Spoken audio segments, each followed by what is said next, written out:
Punch എന്ന കുട്ടിക്കുരങ്ങൻ നമ്മളെ ബോധിപ്പിക്കുന്നത് എന്താണ്? ജപ്പാനിലെ ഒരു സൂവിൽ പറന്ന ഒരു കുട്ടിക്കുരങ്ങൻ. പഞ്ച് എന്നാണ് അതിന്റെ പേര്. ഇപ്പോൾ സോഷ്യൽ മീഡിയയിലൊക്കെ വളരെ വൈറലായിട്ടുള്ള വീഡിയോ. ആ കുട്ടിയുടെ അമ്മ കുരങ്ങ് അതിനെ ഉപേക്ഷിച്ചു.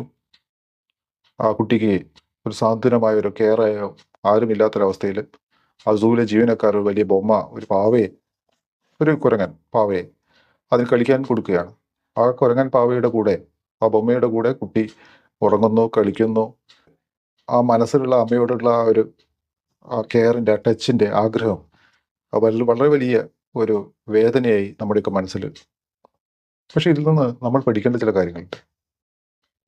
എൻ്റെ മുന്നിലേക്ക് വരുന്ന പല കുട്ടികളും, മുതിർന്ന കുട്ടികളാണെങ്കിൽ പോലും, അവരുടെ അച്ഛനും അമ്മയും വലിയ തോതിലുള്ള ഭൗതികമായ നേട്ടങ്ങൾ ഉണ്ടാക്കിയിട്ടുണ്ട്. തിരക്കേറിയ ജീവിതം നയിക്കുന്നവരായിരിക്കാം.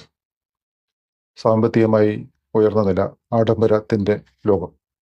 പക്ഷേ കുട്ടികളെ കെയർ ചെയ്യാതെ, ശ്രദ്ധിക്കാതെ കൊടുക്കുന്നതിൻ്റെ ഒരു വില അവർ പിന്നീട് ജീവിതത്തിൽ മനസ്സിലാക്കുന്നുണ്ട്.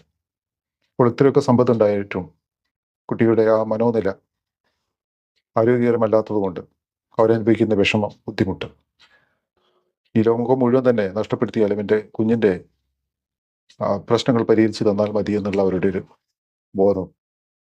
പക്ഷേ ഇത് യഥാസമയം ആ കുട്ടികൾക്കുള്ള കെയർ, ശ്രദ്ധ, ആശ്ലേഷം ഇതൊക്കെ നഷ്ടപ്പെടുത്തിയതിൻ്റെ ഒരു വില കൂടിയല്ലേ.